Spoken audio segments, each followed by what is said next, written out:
सभी को मेरा नमस्कार and this is Anshul Bhatt. और आज हम लोग बहुत ही स्पेशल जगह आए हैं। दिस इज़ FRI इन देहरादून। और जैसा कि आप पीछे देख सकते हैं, it is a very beautiful building. एक हेरिटेज बिल्डिंग है। It was built in around 1906। और जैसा कि आप लोगों को पता होगा, जो अभी रिसेंटली IFOS की भी कट ऑफ अभी रिलीज़ हो चुकी है। I think it is somewhere around 95 if I am correct. तो जो फॉरेस्ट ऑफिसर ट्रेनीज़ होते हैं वो भी यहीं पे आते हैं। Indira Gandhi national forest academy यहीं पे है FRI देहरादून में। तो मुझे लगा कि इन्वायरमेंट और इकोलॉजी की जो स्ट्रैटेजी है, इस जगह से अच्छा कहाँ पे और डिस्कस कर सकते हैं।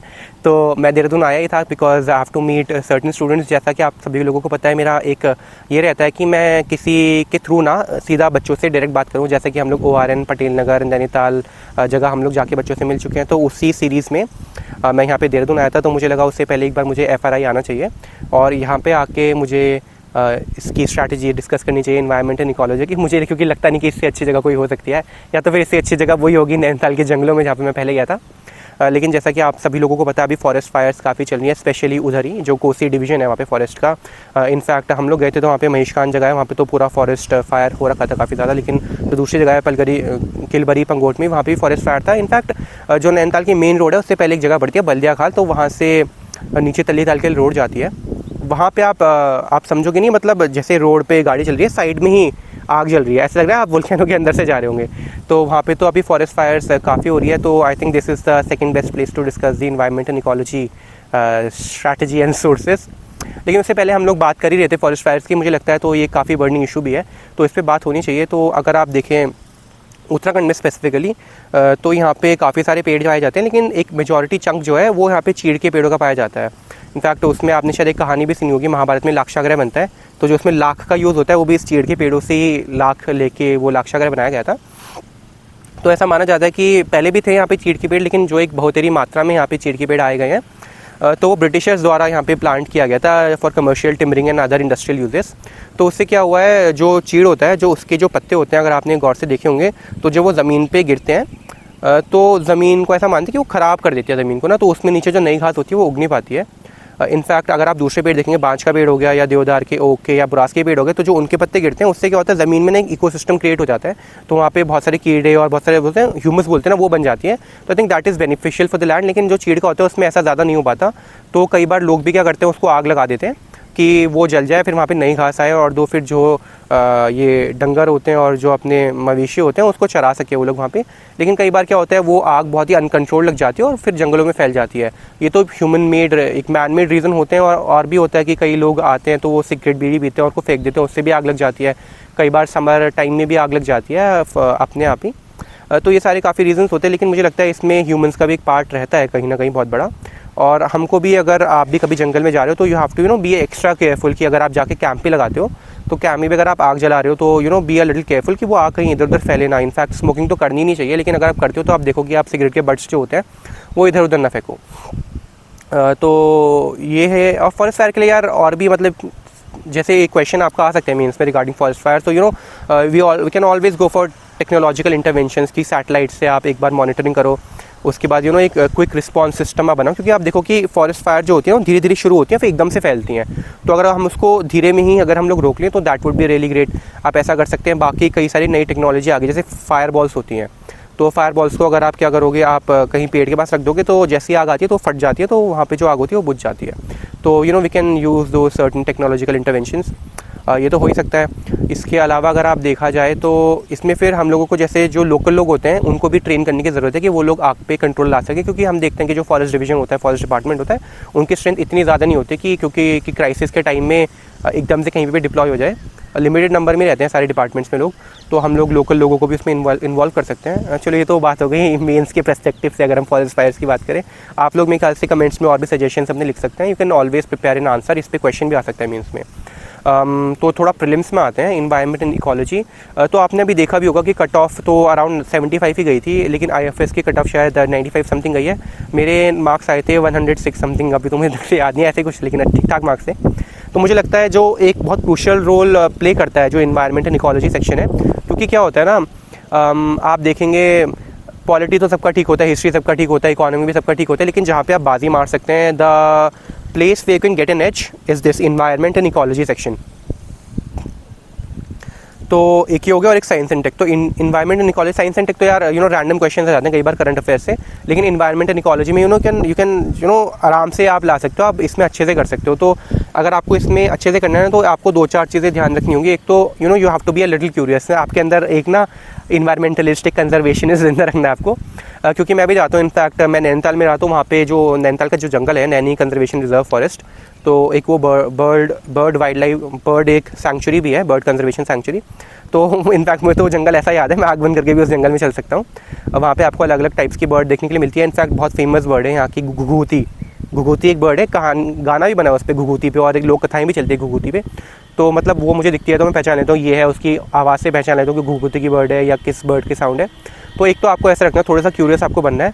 लेकिन अगर आपका इतना क्यूरियस नहीं बन सकते, आपके आसपास जंगल नहीं है, तो फिर आप क्या कर सकते हो, तो वो मैं आपको बताता हूँ आगे। इनफैक्ट नैनीताल में तो अंदर 20-20, 30-30 किलोमीटर अंदर जंगल तक मैं जा चुका हूँ, देख चुका हूँ कि कौन कौन से जंगल, कौन कौन सी जगह हैं। इनफैक्ट हमारी जो सीरीज़ आ रही है इनटू द वाइल्ड, तो उसका जो सीज़न 2 है वो हमने उसी पे शूट करा है। अंदर जो हम जाते हैं, ऊपर जाते हैं, किलवरी, पंगोट, गुगू खान विनायक, उसके आगे कुंजा खड़क, तो पूरा ट्रेल पे हमने कवर करा है। You can always see that. तो इन्वायरमेंट एंड इकोलॉजी के सेक्शन पे अगर हम लोग आते हैं, तो मुझे लगता है सबसे पहले ना you have to keep your basic strong. तो उसके लिए आपको क्या करना है, आपको कोई भी बेसिक टेक्स्ट बुक उठा लेनी है। अब मैं यहाँ पे किसी कोचिंग का नाम लूँगा, इसका ले लो, उसका ले लो, 2-3 कोचिंग का प्रीडोमिनेंटली चलता है, आई थिंक आप सब लोगों को पता है।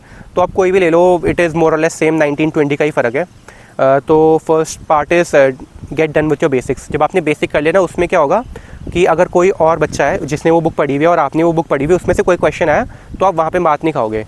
तो क्योंकि अगर आपने वो चीज़ गलत कर दी ना, तो जो दूसरा बच्चा है he will have a double advantage, कि आपका जो नेगेटिव में गया उसका पॉजिटिव में गया, तो जो गैप इतना था वो इतना हो गया है। तो you have to make sure कि आप जो बेसिक क्वेश्चन है वो गलत ना करो। और फिर लेकिन आपको पता है बेसिक क्वेश्चन शायद 1 या 2 ही आ रहे हैं, उसके आगे आपको नेक्स्ट स्टेप पे जाना है, तो तब क्या आपको करना है। तो उसके लिए मैं आपको 2-3 सोर्सेज बताता हूँ। इनफैक्ट एक सोर्स तो है क्लास 11th और 12th की जो बायोलॉजी की टेक्स्ट बुक्स है, आपको वो पढ़नी चाहिए एक बार। और उसमें आपको सारे चैप्टर्स नहीं पढ़ने, I think you have to go specifically for the chapters that have biodiversity in them. आप देख लोगे तो उसमें आपको क्या करना है, चैप्टर्स तो पढ़ने, लेकिन चैप्टर्स में ना आपको कई सारी इमेजेस भी दिखेंगे, उसके इमेजेस के नीचे कई बार कैप्शंस रहते हैं, तो you have to read them carefully, very carefully. उसमें से हो सकता है क्वेश्चंस आ जाएँ। इनफैक्ट आपको उसमें कुछ अनयूजुअल लगता है, उसमें कुछ एक फन फैक्ट दिखता है, तो do read about it specifically. और आप क्या करो, उसमें आपको कुछ ऐसे अननेचुरल सी कुछ चीज़ दिखती है, कुछ मतलब अपवाद दिखता है, तो उसको जाओ इंटरनेट पे सर्च करो। क्योंकि मैंने देखा यार, जितनी चीज़ें मैंने इंटरनेट पे सर्च करी, स्पेशली इन्वायरमेंट एंड इकोलॉजी में ना, उसका हिट रेट बहुत अच्छा गया है। तो उसका जो कॉस्ट बेनिफिट रेशियो है ना, वो बहुत अच्छा है। तो आई वुड रियली सजेस्ट कि आप वो करो। तो आपने 11th और 12th की बायोलॉजी की टेक्स्ट बुक पढ़ ली, उसके बाद जस्ट ऐसी टीका लगाने के लिए तो 6 से 10 तक की जल्दी जल्दी स्क्रॉल कर लो। इनफैक्ट उसमें ज़्यादा कुछ मिलेगा नहीं आपको, लेकिन कुछ भी होता है ना कि कई बार 1 या 2 चीज़ छूट जाती है, जल्दी से उसको स्क्रॉल कर लो। I think wouldn't take you more than 3 और 4 आवर्स। एक बार वो देख लो तो I think you would be done with your NCERTs. आपने एक बार वो कर लिया तो उसके बाद we can go to the next step, that is the documentaries. In fact हमारा, I am from saint Stephen's college, तो हमारी सीनियर थे mister Vikram Grewal, he also talked about this in his talk. Although he didn't name the documentaries, I was really curious. He said कि documentaries में से question आते हैं, तो मैंने कई सारी डॉक्यूमेंट्रीज देखी। तो एक वैसे तो आपको सारी नहीं देखनी है, एक आई थिंक डेविड आटनबरो ने डायरेक्ट करी है वो, तो it is called our planet, OUR space PLANET, our planet. तो I think you can watch that documentary. उसमें से हर साल एक क्वेश्चन आता ही है। इनफैक्ट जो औरंगटान वाला क्वेश्चन आया था इस बार, वो उसी डॉक्यूमेंट्री में से आया था। और शायद जो बटरफ्लाई, जो वो वैगल डांस वाला क्वेश्चन था, वो भी उसी डॉक्यूमेंट्री से आया था, लेकिन वो उसकी सीज़न 2 से आया था। तो ऑल्दो मैंने वो सीज़न 2 तो नहीं देखा था, फर्स्ट सीज़न देखा था, तो एक क्वेश्चन मेरा सही हो गया था। वो हनी बीज वाला वैगल डांस वाला क्वेश्चन मैंने कोई पॉडकास्ट देख रहा था रैंडमली, तो उसमें से मैंने थोड़ा दिमाग लगा के सॉल्व कर दिया था। तो आई थिंक इससे भी आपके 2 या 3 क्वेश्चन तो आराम से बन जाएंगे। और डॉक्यूमेंट्री भी आपको ऐसे नहीं कि आप लगा दिए और देख ली, ऐसा नहीं करना। जैसे आप फ्री टाइम में देख रहे हो तो just keep a notebook with you and a pencil और अ पेन विथ यू। तो कुछ उसमें अननेचुरल कुछ अच्छी चीज़ दिखती है, जस्ट नोट इट डाउन, उसके बाद go to the internet and search about it. When you are done with that, what else you can do is PYQs, yes. So although I'm sure that all of you have are done with your PYQs, but what specifically more you can do about environment and ecology is उसके questions आप लो, और जो उसके options है ना, go and research about those options as well. क्योंकि आपने अभी देखा होगा जो क्वेश्चन आया था कि as far as I remember, I think it was about कि which of the following animals are nocturnal in nature, इस टाइप से कोई क्वेश्चन आया था। तो उसमें आप देखोगे ना, उसमें जितने ऑप्शन थे ना, वो पुराने ऑप्शन से 1-2 मेल खा रहे थे। तो अगर आपने उनके बारे में पढ़ा होता ना, और ऐसा नहीं कि बहुत डेप्थ में आपको जाने के लिए कह रहा हूँ, उनको आप सर्च करो, just go to the Wikipedia, starting का एक पैराग्राफ ही पढ़ोगे ना, उसी में उनकी हैबिटेट मेंशन था कि ये नॉक्टर्नल एनिमल है, ये है, वो है। और आपने जैसे वो सर्च करा, ऑप्शन सर्च करो, एक बार थोड़ा सा नीचे आके सी ऑल्सो उसमें सेक्शन होता है विकिपीडिया में, वो भी देख लो हल्का सा कि उसमें क्या है। तो आप देखोगे ना ऐसे, तो मैं ये नहीं, आपको सब देखने की ज़रूरत भी नहीं पड़ेगी उससे। फिर पता क्या होगा, आप 10-20 देख लोगे ना, उसके बाद you will develop an idea. ऐसे एक इंटरनल चीज़ हो जाती है कि अच्छा ये इस फैमिली में है, ये इसकी तरह दिखता है, ये चूहे की तरह दिखता है, तो इनके हैबिटेट नॉकटर्नल ही होंगे। तो पता है एक ना ऐसी बेसिक अंडरस्टैंडिंग आ जाती है, गट फीलिंग आ जाती है। उसके मैल्कम ग्लैडवेल की बुक है ना ब्लिंक, कि एकदम से आपके दिमाग में चमकती है वो चीज़, आपको लगता है कि हाँ वही है, तो आपकी वैसी अंडरस्टैंडिंग डेवलप हो जाएगी। तो I think that is very crucial, this research that I am talking about of options of PYQ specifically for this environment and ecology. और उसके अलावा आप क्या कर सकते हो, आई think you should have an idea about all the national parks. Wild life sanctuaries तो मैं नहीं कहूँगा, या फिर वो मैं नहीं कहूँगा, तो नेशनल पार्क्स के लिए स्पेसिफिकली जो इसमें बायोस्फीयर रिजर्व्स में आते हैं और जो जिनको वर्ल्ड हेरिटेज साइट का दर्जा मिला हुआ है, और 2-4 और चीज़ें हैं, तो उनके बारे में थोड़ा आप इन डेप्थ में पढ़ लो। और बाकी आप क्या कर सकते हो, गो टू यूट्यूब और कोई भी टीचर को जिसका आपको समझ में आता है उसके वो ले लो आप, जो मैपिंग होती है ना national parks, wild life sanctuaries और इसकी कंजर्वेशन रिजर्व्स की, इसकी मैपिंग ले लो। जस्ट गो थ्रू इट, 1 या 2 बार वो वीडियो देख लो, आपने मैपिंग बनाया हुआ है तो दैट इज़ वेरी गुड। 1 या 2 बार वो पढ़ लो, तो you will get an idea कि कहाँ पे कौन सा है। और क्योंकि आपने इतनी रिसर्च करी हुई है PYQ ऑप्शंस पे, तो आपको भी पता लगेगा कि किस में कहाँ पे प्रॉबेबली क्या चीज़ कहाँ मिल जाएगी। जैसे स्नो लेपर्ड है तो आपको पता है हिमाचल या उत्तराखंड में मिल जाएंगे, आपको लद्दाख में मिल जाएंगे, ऐसा तो है नहीं राजस्थान में मिलेंगे, ठीक है। तो इतनी आपकी अंडरस्टैंडिंग आपकी डेवलप हो जाएगी उससे। तो you will be done with national parks. और जैसे अब रामसर साइट्स का है ना, तो रामसर साइट्स काफ़ी सारी हो गई हैं, तो मैं ये नहीं कहता कि रट लो उनको, just go through the list twice और थ्राइस, और कुछ आपको लग रहा है इंपॉर्टेंट है तो वो याद कर लो। और जैसे उनकी जो ऑफिशियल वेबसाइट है ना, आप उसको खोल के देखोगे ना, उसमें आपको कई सारे फन फैक्ट्स भी मिलेंगे कि कुछ बर्ड्स होती हैं वो है क्रिटिकली इंडेंजर्ड है, और वो किसी रामसर वेटलैंड साइट में मिलती है, तो वो ध्यान कर लो। और कोई नई आई है साइट्स तो उसके बारे में पढ़ लो। तो ऐसे करके ना आपको you will have a basic idea. Although मैं आई कैन नॉट प्रॉमिस कि क्वेश्चन इसी में से आएगा, लेकिन ऐसा होता है जब क्वेश्चन आएगा ना, आपके पास थोड़ी बेसिक अंडरस्टैंडिंग होगी, बेसिक नॉलेज होगी, जिसकी वजह से आप कर पाओगे वो क्वेश्चन को सॉल्व। तो मुझे लगता है ऐसे करके आपका ये भी हो जाएगा। और तो नेशनल पार्क्स हो गए, वाइल्ड लाइफ सैंक्चुरीज हो गई, और ये रामसर वेटलैंड्स हो गए, PYQ option research and documentary. I think इतने से आपका हो जाएगा environment and ecology. But if you have to go a step further, मैं कहूँगा कि जैसे क्रिटिकली इंडेंजर्ड एनिमल्स हैं या बर्ड्स हैं, तो इंडिया में कहाँ पे कौन कौन सी मिलती है, तो उसके बारे में आई थिंक यू शुड नो।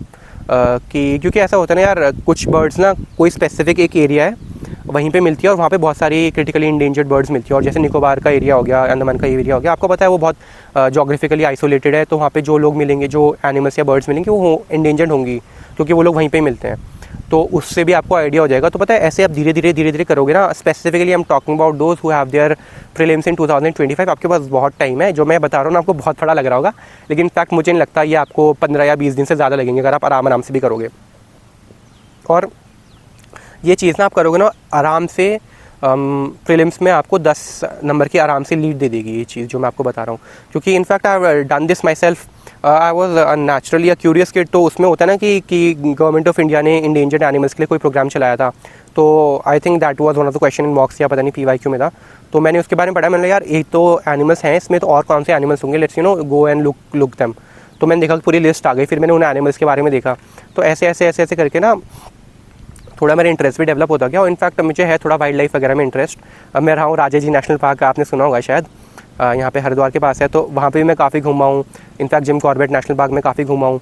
और अपना अभी मैं उत्तरकाशी भी गया था, वहाँ पे जंगलों में काफ़ी घूमा हूँ। नैनीताल में तो मैं जंगल में ही रहता था एक तरह से, मैं बताऊँ तो काफ़ी टाइम घर में बिना बताए चले जाता था लंबे ट्रैक्स पे। तो थोड़ा सा मेरा उसमें भी एडवांटेज मुझे रहा, थोड़ा सा मुझे नेचुरली मुझे पसंद था ये सब चीज़ें। तो मुझे लगता है आपको भी इंटरेस्ट डेवलप करना चाहिए। और आई वुड से स्पेशली आप इंटरनेट पे थोड़ा जाओ, थोड़ा पढ़ो इनके बारे में। और आपको थोड़ा बोरियत होती है तो you can always watch videos. जैसे मैंने कहा था कि डॉक्यूमेंट्री देख लो। अब ये नहीं है कि सिर्फ आप आर प्लैनेट ही देख रहे हो, और भी देख सकते हो अगर आपके पास फ्री टाइम है। बट आपके पास फ्री टाइम होना चाहिए। ऐसे नहीं कि आप पढ़ाई के टाइम आप डॉक्यूमेंट्री देख रहे हो, फिर बोलोगे कि अंशुल ने कहा था कि डॉक्यूमेंट्री देखनी। That is not done.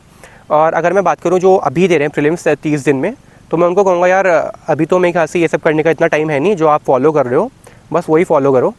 और अपने जो आपने सोर्सेज देखे ना उससे मत भटको। जैसे वो कहते हैं ना कि बच्चन जी की कविता है, वो कहते हैं कि मदिरा ले जाता है, मदिरा पीने वाला तो रास्ता ढूंढ रहा होता है कि किस रास्ते से जाऊं। तो वो कहते हैं ना कि अलग अलग पथ बतलाते सब, वो मुझसे वो एक उससे पूछ रहा था कहाँ से जाऊँ, तो बोलते हैं कि अलग अलग पथ बतलाते सब, मैं ये पथ बतलाता हूँ, राह पकड़ तू एक चला चल पा जाएगा मधुशाला, राह पकड़ तू एक चला चल पा जाएगा मधुशाला। तो पता है अभी बहुत फोमो क्रिएट होगा यार, अंशुल ने ये बोल दिया, उस टॉपर ने ये बोल दिया, उस कोचिंग ने ये टेस्ट सीरीज़ निकाल दी, उसने ये क्वेश्चन निकाल दिए, इन्वायरमेंट का तो यहाँ से भी आता है वहाँ से भी आता है। तो पता है बहुत फोमो क्रिएट हो जाता है यार, मैंने ये नहीं करा। कई लोग बोलते हैं यार मेरा इन्वायरमेंट एंड इकोलॉजी अच्छे से प्रिपेयर्ड नहीं है, इसने तो बोल दिया कि इससे लीड मिलती है, मेरा क्या होगा। तो आपको इतना टेंशन नहीं लेना, अब हार्डली 30-40 डेज़ बचे हैं। आपको जो आपने सोचा है, आपने जो प्लान बनाया है, you just have to focus on that, उस पर चलते रहो चुपचाप। और आपको कुछ और ऐड ऑन करना है, जैसे मैंने बताया ना, I think what you can add on from this is ये PYQ अगर आप पढ़ रहे हो तो थोड़ा रिसर्च कर लो उसके बारे में, वरना वो भी छोड़ दो। जो ये मैंने आपको डॉक्यूमेंट्री बताई ना, आई थिंक यू कैन ऑलवेज, क्योंकि छोटी सी यार 5-6 उसमें शायद एपिसोड्स हैं फर्स्ट वाली सीज़न में स्पेशली, तो आप सोते सोते खाना खाते टाइम देख सकते हो, आराम से हो जाएगा। तो मुझे लगता है I think this is what you can add for the aspirants who are going to give the prelims in 2024। और बाकी जो 2025 में है, तो मुझे लगता है उनके लिए तो जो मैंने बताया ही आपको, ये आप जो मैंने आपको बताया कि ये सारी चीज़ें आपको फॉलो करनी है, आई थिंक आप लोगों को फॉलो करनी चाहिए। इससे सिर्फ आपको एग्जाम में हेल्प नहीं मिलेगी, आप आगे जाओगे उसमें भी हेल्प मिलेगी। इनफैक्ट आपकी कहीं पोस्टिंग होती है किसी ऐसे जगह में जहाँ पे फॉरेस्ट है, you have an appreciation for the forest. यार कि कितना देती है हमको यार, ये जंगल हो गए, पेड़ हो गए, कभी हमने इनको कुछ लौटा के दिया नहीं, ऊपर से काट हम और अलग से देते हैं। तो मुझे लगता है कि एक अप्रिसिएशन तो होना ही चाहिए। इनफैक्ट हमको इनके प्रति कृतज्ञता भी दिखानी चाहिए अपने की, हम लोग करते हैं ना जैसे पेड़ की पूजा करते हैं हम, तो दैट इज़ वेरी गुड कि हम लोगों को ऐसे ही करना चाहिए। हम लोग को दिखाना चाहिए यार कि पेड़ यहाँ पे अगर पेड़ ना होते तो शायद हम लोग जीते ही ना, हम लोग जिंदा ही ना होते। तो ऐसे ही होता है। इनफैक्ट मैंने काफ़ी अच्छा ये देखा था कि गिफ्ट की जगह ना पहले जैसे बुके देते थे, तो आजकल कई लोग छोटे छोटे प्लांट्स देने लग गए। अभी तो मैंने देखा इंडोर प्लांट्स देते हैं, वो तो खैर मुझे इतना पसंद नहीं है, लेकिन जैसे कई लोग होते हैं ना तो प्लांट देते हैं वो, तो फिर उसको जाके प्लांट भी करते हैं एक्चुअल फील्ड में। आप ऐसे नहीं कर सकते, तो कई सारे प्रोग्राम चलाते हैं कि आप उसका सब्सक्रिप्शन ले लो तो they plant a tree in your name, तो वो भी कर सकते हैं। I think that is also good step that many people are taking. तो ऐसा भी कर सकते हैं हम लोग। तो there should be an appreciation for the forest, for the wild life, specially for the birds around us. जैसे मैं देखता हूँ कई सारे मेरे फ्रेंड्स हैं वो बर्ड्स के लिए पानी रख देते हैं, दाना रख देते हैं। आप मेरे ख्याल से आपको याद होगा अगर आप रहते हैं थोड़े मतलब छोटे शहर में या फिर गाँव में, तो पहले जो स्पैरो होती थी वो काफ़ी आती थी।